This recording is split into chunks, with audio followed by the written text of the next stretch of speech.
That makes sense. Yeah. So you mentioned Part B just a few seconds ago. So let's go into Part B. Tell us a little bit about Part B, some things that people need to know, and some of your insights that you have for it. Okay, so Part B is kind of the meat of Medicare because that's your medical portion. Part B covers things like doctor visits, diagnostic services like lab work or x-rays, MRIs. It also covers medical procedures and surgeries. It covers some medications that are infused or injected. But for the most part, this is the portion of Medicare that people will be utilizing. We hope that we don't end up in the hospital. So for Part B, everybody pays a premium for Part B. And the premium is determined by your income.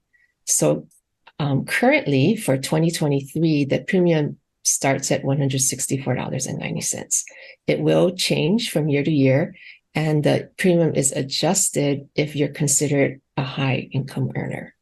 So just for people to be aware that, you know, if your income is higher than the average, but what the government determines is average, you will have a higher premium for Part B.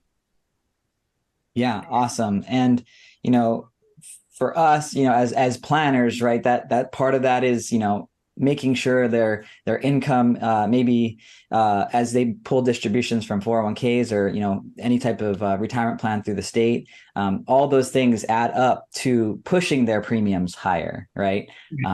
So yeah, that's a super good point. Yeah, it's an adjusted gross income. So, you know, somebody who has rental income property, you know, that all gets factored in there. So it is something that as planners you should be aware of. It helps them budget and know what to expect. So often when I meet with somebody prior to them turning 65, it's good for them to know that because they know what to expect. Not quite a shock. An important thing about Medicare Part B is Medicare Part B does come with a late enrollment penalty. If you do not apply for Medicare Part B at the time that you turn 65, and you have 3 months after your 65th birthday to apply, you could be assessed a late enrollment penalty. One exception or one way that it gets waived is if you have coverage from an employer group health plan.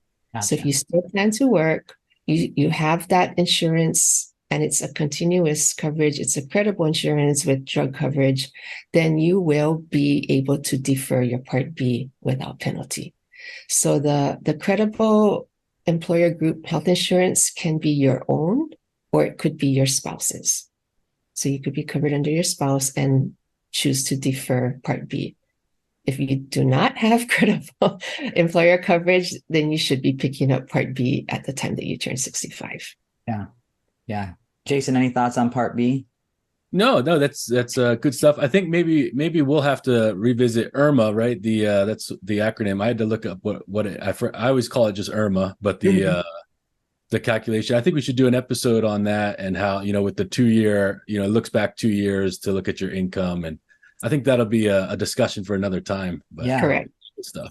Yeah, absolutely. No, that's so good.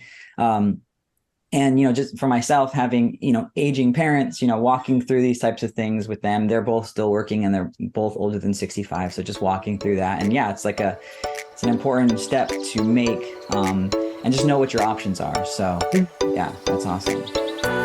The opinions and statements presented on this show are for general information only and are not intended to provide specific advice or recommendations. Never make any investment or financial decisions based on information offered on this show without first consulting your financial, legal, or tax advisor. All economic and performance information mentioned on the show is historical in nature and is not indicative of any future results. All indices mentioned on this show are unmanaged and cannot be invested in directly. All information is believed to be from reliable sources. However, we make no representation as to its completeness or accuracy. Lastly, all opinions expressed by Jason Cutitta and any guests on the show are solely their own opinions and do not reflect the opinions of or are endorsed by ToBA Financial.